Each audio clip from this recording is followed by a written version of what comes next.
কি গো, কতদিন হয়ে গেল তোমাদের রাজসভা বন্ধ? হ্যাঁ, আচ্ছা, মহারাজ যদি বেতন দিতে না পারেন তাহলে রাজসভা খোলা রেখে কি লাভ বলো তো?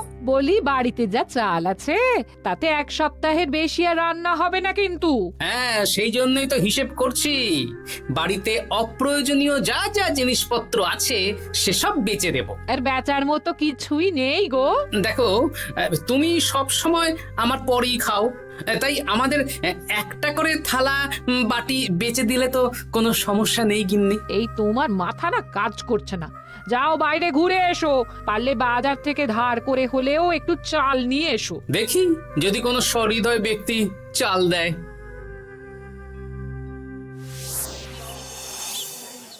না গোপাল দাদা, বাজারের অবস্থা খুব খারাপ, আর আমি ধারে বিক্রি করছি না। আহা, আরে আমি কোনোদিন তোমার একানাও বাকি রেখেছি বলো? আমি বুঝতে পারছি গোপাল দাদা, কিন্তু আমিও নিরুপায়। গত মাসের বেতন এখনো পাইনি। মহারাজ অনির্দিষ্ট কালের জন্য রাজসভা বন্ধ রেখেছেন। বিশ্বাস করো, বিশ্বাস করো, বেতন পেলেই তোমার ধার আমি মিটিয়ে দেবো। এই সপ্তাহ খানেক আগে একই কথা বলে সেনাপতি ধারে 25 কেজি চাল নিয়ে গেছেন। এখন ওনার কোনোই পাত্তা নেই। কি যে করি, কাছের বন্ধু বলতে বিজ্ঞানী আর সভাকবি। দেখি ওদের বাড়িতে একবার ঢুঁ মেরে।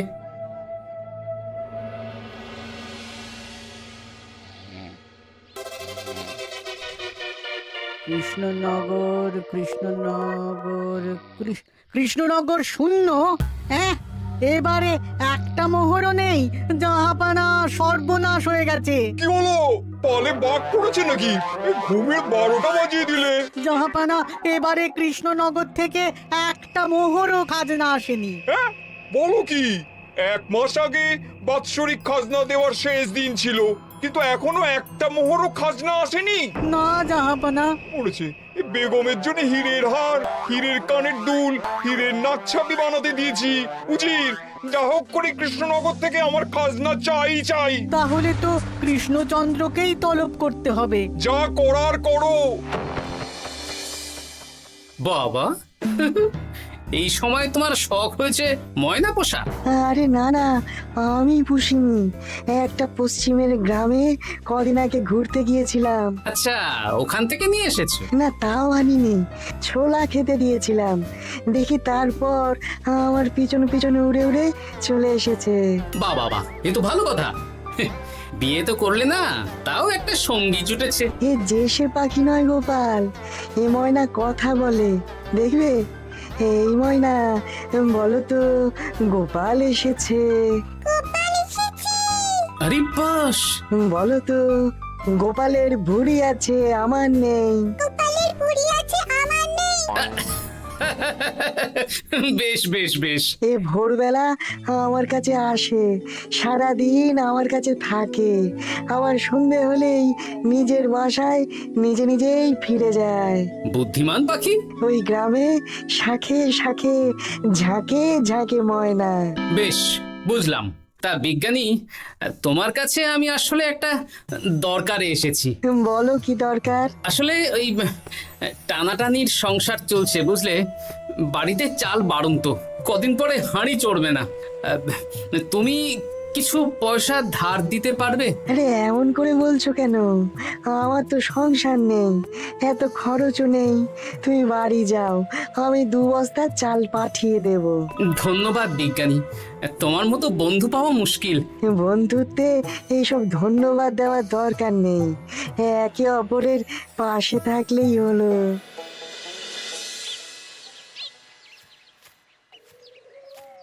এ কি গো, খালি হাতে ঢুকছো যে? বিজ্ঞানী আমাদের 2 বস্তা চাল পাঠাবে, তাই কিছুটা হলেও চিন্তা কমলো, বুঝলে। ওমা, এই তো সারা বাজার ঘুরে তো ধারে চাল পেলাম না, অগত্যা বিজ্ঞানীর বাড়ি গেলাম। উনি সত্যি তোমার বন্ধু? হ্যাঁ গিন্নি, জানি না কতদিন আমাদের রাজসভার সমস্যাটা চলবে। দেখি অন্য কোনো কাজে লাগতে হবে, বুঝলে। এই দেখো দেখো, যা করে তাড়াতাড়ি করো, এভাবে তো আর চলতে পারে না গো। কি নবাব বাহাদুর আমাকে ডাকছেন? হ্যাঁ, হ্যাঁ, জাহাপনা আপনার উপরে রেগে আছেন। অতি সত্বর আপনাকে দেখা করতে বলেছেন। এবারে চাষাবাদের মন্দার কারণে রাজস্ব আদায় তেমন ভালো হয়নি, তাই খাজনা পাঠাতে পারিনি। আর কিছুদিন অপেক্ষা করতে বলুন, আমি ঠিক খাজনা পাঠিয়ে দেব। এখন আর খাজনা নিয়ে কথা বলবেন কিনা জানি না। আপনাকে নবাব এই আদেশ পাঠিয়েছেন, আপনি 2 দিনের মধ্যে নবাব বাহাদুরের সাথে দেখা করবেন। আচ্ছা ঠিক আছে।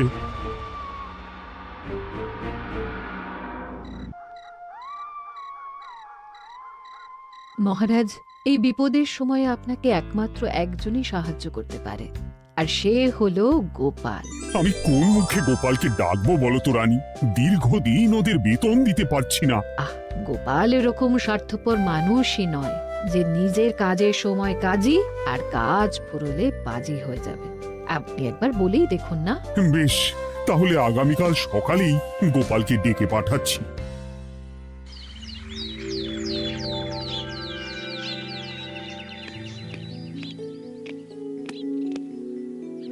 আসতে পারি মহারাজ? হ্যাঁ গোপাল, এসো এসো। মহারাজ, আমাকে হঠাৎ ডেকে পাঠালেন যে? শোনো, নবাব বাহাদুর বলেছেন ওখানে যেতে হবে, কারণ এবারে কৃষ্ণনগর থেকে কোনো খাজনা পৌঁছয়নি।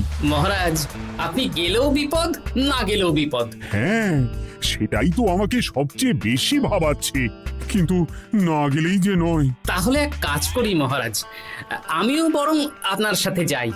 যা বিপদ আসবে একসাথে লড়বো। ও গোপাল, তুমি যেন আমার বুক থেকে পাথর নামিয়ে দিলে। তোমাকে যে কি বলে ধন্যবাদ জানাবো। তাহলে কখন বেরোবেন বলুন? আজকে সন্ধ্যের দিকে বেরিয়ে পড়বো, তাহলে কাল সকাল সকাল মুর্শিদাবাদ পৌঁছে যাব। কতদিন থাকতে হবে তো কিছুই জানি না, তাহলে ওই 3-4টে জামা কাপড় ধুতি নিয়ে নেব, কি বলেন? হ্যাঁ হ্যাঁ, তাই নিও। তাহলে সন্ধ্যেবেলা রাজবাড়িতে এসো, একসাথেই বেরিয়ে পড়বো। আচ্ছা মহারাজ। বলি, তোমার কি মুর্শিদাবাদে না গেলেই নয় গো? আমাকে তো যেতেই হবে গিন্নি। জানি নবাব বাহাদুর কিভাবে ছক করে কল করে, তুমি সাবধানে থেকো গো। দেখো, আমি যখন যাচ্ছি তখন নবাব বাহাদুরকে এবার সাবধানে থাকতে হবে। হ্যাঁ, ঠিক আছে ঠিক আছে, মাথা ঠান্ডা রাখবে, বেশি ওস্তাদি করতে যাবে না। এমনিতেই আমাদের অবস্থা এখন ভালো নয়। আরে তুমি অতিরিক্ত চিন্তা করো না তো গিন্নি। জাহাপনা, কন্যাগুলো কবে আসবে? এখনো 2-3 দিন সময় লাগবে বেগম। এত সময় লাগছে কেন জাহাপনা? দেশের কোণে কোণে খুঁজে সেরা সেরা হিরে দিয়ে বানানো হচ্ছে, যে সময় তো লাগবেই বেগম। তাহলে তো অনেক খরচ হচ্ছে। তাও হচ্ছে বটে, কিন্তু তোমার জন্য আমি সব করতে পারি। আমাদের মুর্শিদাবাদের হীরালালের হাতের কাজ দেশের সেরা। আপনি সত্যি আমাকে ভালোবাসেন, আমার জন্য এত খরচ করে গয়না বানিয়ে দিচ্ছেন। তুমি খরচ নিয়ে এত চিন্তা করো না। কৃষ্ণনগর থেকে এই বছর ভালো খাজনা প্রাপ্য ছিল, কিন্তু এখনো একটা কানাকড়িও আসেনি। তাহলে আপনার গয়না বানাতে যা খরচ হবে সব আপনার সিন্ধুক থেকে দিয়ে দেবেন? না না না, কৃষ্ণনগর থেকেই আদায় করব, ওকে তলব করেছি। আচ্ছা, সহিস, গাড়ি ছাড়ো। যথাজ্ঞা মহারাজ।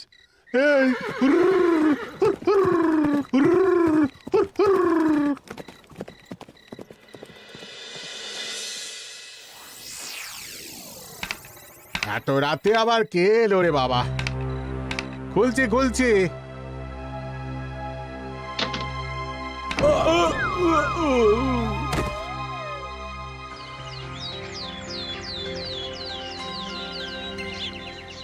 সর্বনাশ হয়ে গেছে জাহাপানা। কি হয়েছে হীরালাল? নবাব বাহাদুর, মহারাজ কৃষ্ণচন্দ্র আর গোপাল এসেছেন আপনার সাথে দেখা করতে। ওদের দরবারে আসতে বলো। হ্যাঁ, এবার বলো হীরালাল, কি হয়েছে? তোমার মাথায় পট্টি কেন? জাহাপানা, গত রাতে আমার সর্বস্ব লুট হয়ে গেছে। বলো কি হীরালাল? তোমার কাছেই তো বেগমের হীরের সব গয়নাগাটি বানাতে দিয়েছিলাম। হ্যাঁ জাহাপানা, সব গেছে। আমার মাথায় মেরে সব লুট করে নিয়ে গেছে। এবার আমি কি করব জাহাপানা? বেগম সাহেবা, আপনার গয়না যে হীরালাল শেখরার কাছে জাহাপনা বানাতে দিয়েছিলেন, ওনার সব লুট হয়ে গেছে। মানে? আমি এক্ষুনি নিজের কানে শুনে এলাম, এখন হীরালাল শেখরা এসেছে। আমি এক্ষুনি যাচ্ছি। কি করব জাহাপানা? আমার তো সব শেষ হয়ে গেল। আমি কোনো কথা শুনতে চাই না, আমার ওই হীরের গয়নাগুলো চাই। চাই বললেই তো পেয়ে যাবে না। এখন এই গয়না শুধু নয়, হীরালালের সব সোনা দানা চুরি হয়ে গেছে। সেগুলো খুঁজে পেতে হবে। বিগত কয়েক বছর আমার মুর্শিদাবাদে কোনো চুরি ডাকাতি হয়নি। প্রত্যেকটা গ্রামবাসী সুখে শান্তিতে আছে। বাইরের কোনো শত্রু আসারও সুযোগ নেই। গ্রামের সীমানায় দিন রাত প্রহরী থাকে। যদি এসেও থাকে, পালাতে পারবে না। এবারে তাহলে চোরটা কে বুঝবো কি করে? এসব সামান্য চোর ধরার কাজ আমার কাছে নস্যি। জাহাপনা, আপনি যদি কৃষ্ণনগরের এবছরের খাজনা মকুব করে দেন, তাহলে আমি চোর ধরার ক্ষেত্রে সাহায্য করতে পারি। ঠিক আছে কৃষ্ণচন্দ্র, তোমার এই গোপাল যদি চোর ধরে দিতে পারে, তাহলে এবছরের খাজনা মুকুব। আগে আমি ওই শেখরার সাথে একান্তে কিছু কথা বলতে চাই। বেশ, প্রহরী প্রহরী, তুমি গোপাল আর শেখরাকে একটা ঘরে নিয়ে যাও। আসুন। এবার আপনি চুরির ঘটনাটা বলুন। চুরি না, ডাকাতি। সে যাই হোক, বলুন বলুন। গতকাল রাতে, তারপর সকালে জ্ঞান ফিরে ঘরে গিয়ে দেখি সব ফাঁকা। আমার ঘরের সাথেই লাগোয়া দোকান। আচ্ছা, দেখুন, আমি আপনার কথা শুনে আর একটু আগের যা আলোচনা শুনলাম, তার থেকে মনে হচ্ছে এই চোর স্থানীয় চোর। কি করে বুঝলেন? কারণ বাইরের চোর হলে তো এত নিখুঁত কাজ করা সম্ভব নয়। চোর নিশ্চয়ই আপনাকে ব্যক্তিগতভাবে চেনে। হ্যাঁ, এবার মশাই আপনি বলুন তো, আপনার কোনো শত্রু আছে? না, শত্রু নেই তেমন। আমার সাথে কারো সম্পর্ক খারাপ নেই। আর আমাদের পাড়ায় সবাই ব্যবসায়ী, সবাই সম্ভ্রান্ত লোকজন। বেশ, তাহলে সব ব্যবসায়ীদেরকেই ডাকতে হবে। আমি নবাব বাহাদুরকে বলে দিচ্ছি, আপনি এখন আসুন। নবাব বাহাদুর, আপনি ওই গ্রামের সকল ব্যবসায়ীদের আপনার মহলে ডাকার ব্যবস্থা করুন। সবাই কিন্তু বেশ সম্ভ্রান্ত ব্যবসায়ী। সে হোক না, ওই গ্রামে তো সবাই ব্যবসায়ী, আর বাইরের কোনো লোক গ্রামে ঢোকেনি বা বাইরেও যায়নি। তাই যদি কেউ চোর থেকে থাকে, তাহলে ওই ব্যবসায়ীদের মধ্যেই আছে। বেশ, আমি সবাইকে আমার মহলে নিয়ে আসার ব্যবস্থা করছি। আর একটা ফাঁকা বড় ঘর চাই, যেখানে চোর ধরার পরীক্ষা হবে। আর সেই ঘরে আমাদের কৃষ্ণনগরের ঘোড়া চোর ধরবে। হ্যাঁ, ঘোড়া চোর ধরবে? হ্যাঁ, যে ঘোড়ার গাড়িতে আমরা এসেছি সেই ঘোড়া। যদি চোর না ধরতে পারো, তাহলে পুরো খাজনা তো গায়ের জোরে নেব, সাথে সাথে কৃষ্ণনগরটাও কেড়ে নেবো। আমার উপর একটু ভরসা রাখুন নবাব বাহাদুর, আর যা বললাম করুন। বেশ, শুনুন, এই ঘরে আমার এক প্রিয় ঘোড়া আছে, আর সামনে একটা বালতিতে ছোলা সেদ্ধ রাখা আছে। আপনারা সকল ব্যবসায়ীগণ একে একে যাবেন, দরজা ভিতর থেকে বন্ধ করবেন, আর ঘোড়াকে এক মুঠো করে ছোলা খাইয়ে ফিরে আসবেন। তারপর কি বাড়ি চলে যাব? না, সবার ছোলা খাওয়ানো হয়ে গেলে আমি ঘোড়ার কাছে যাব, আর ঘোড়া কানে কানে আমাকে বলে দেবে কে চোর। তাহলে আর দেরি কেন? সবাই একে একে যাও।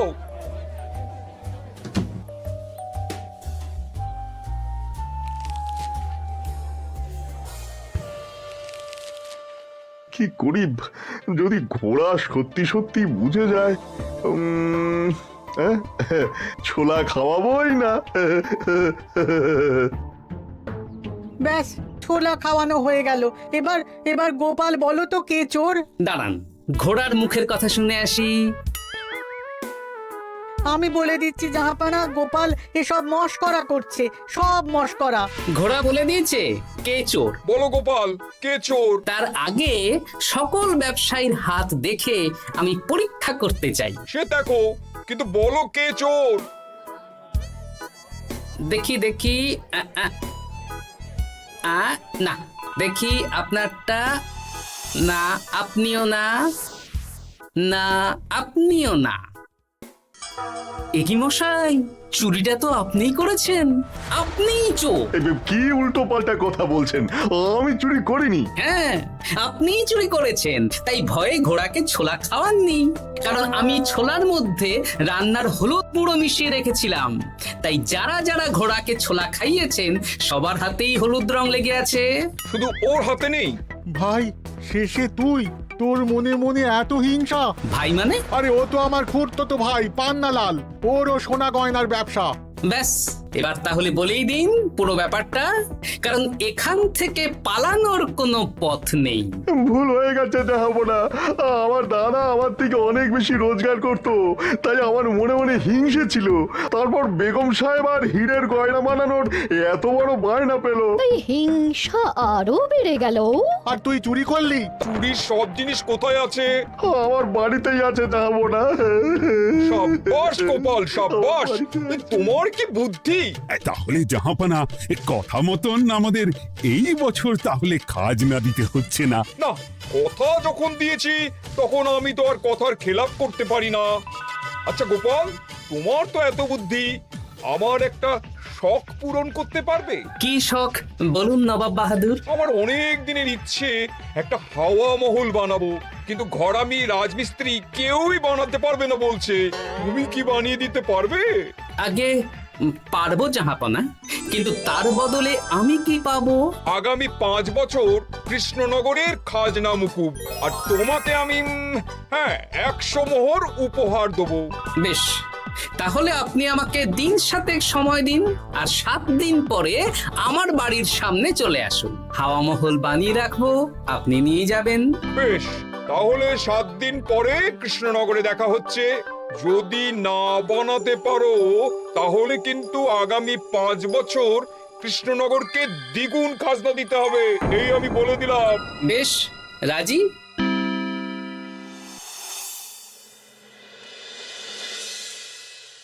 বেশ তো বড় মুখ করে বলে দিলে হাওয়া মহল বানাবে। রাজি রাজি। এবার যদি না বানাতে পারো, সব তো উল্টে যাবে। আপনি চিন্তা করবেন না মহারাজ, নবাব বাহাদুর আমাকে প্যাঁচে ফেলতে চেয়েছেন, তাই আমিও ওনাকে ঘোর প্যাঁচ দেব।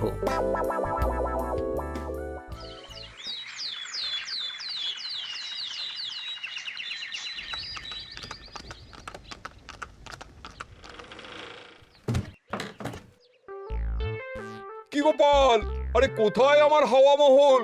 7 দিন হয়ে গেছে তো, তাই মহল দেখতে চলে এলাম। কাজ একদম শেষ পর্যায়ে, চলুন পশ্চিমের মাঠে চলুন। গিন্নি, তুমি মহারাজকে খবর দাও আর বলো পশ্চিমের মাঠে চলে আসতে। আরে তাড়াতাড়ি কর, তাড়াতাড়ি কর। ওই দেখুন, আপনার হাওয়া মহল তৈরি হয়ে গেছে। কই? ওপরে দেখুন। ওরে, নবাবের হাওয়া মহল বলে কথা, ইট কথা হয়ে গেছে। এবার রং কর, রং কর। হাওয়া মহল রং করছি তো, এত তাড়া দিস না। আরে তাড়াতাড়ি কর, তাড়াতাড়ি কর। আরে এসব আবার কি? ময়না পাখি হাওয়া মহল তৈরি করছে? হ্যাঁ, হাওয়া মহল তো, তাই হাওয়াতেই তৈরি হচ্ছে। হাওয়া তো আর চোখে দেখা যায় না, আমি তৈরি করিয়ে দিয়েছি। এবার জাহাপানা আপনি নিয়ে যান। হয়ে গেল, এবারেও গোপাল দাও মেরে দিল। মানে আমি কি করে? সে তো জানি না জাহাপনা, আপনি বলেছিলেন হাওয়া মহল বানিয়ে দিতে হবে, আর আমি আপনার আবদার পূরণ করেছি। এখন আগামী 5 বছর আমরা খাজনা মুক্ত। সাব্বাস গোপাল। ওরে, রংটা ভালো করে কর, ভালো করে কর। নবাবের হাওয়া মহল। গোপাল, তুমি সত্যিই বুদ্ধিমান, তোমার বুদ্ধির জবাব নেই। শোনো, আগামী 5 বছর কৃষ্ণনগরের খাজনা মুকুব, আর এই নাও তোমার 100 মোহর উপহার। এবার বলো তুমি এই অসম্ভবকে সম্ভব করলে কি করে? আমি বুঝতেই পেরেছিলাম আপনার মুর্শিদাবাদের চোর ধরার পরে আপনি আমাকে যখন হাওয়া মহল বানাতে বললেন তখন নিশ্চয়ই কোনো উদ্দেশ্য আছে, কারণ আপনি তো মন থেকে চাননি যে খাজনা না দিয়ে আমরা মুক্তি পাই। তাই গোপাল এই চালটা চাললো। যদিও আমি গোপালকে একটু সাহায্য করেছি। কিরকম সাহায্য?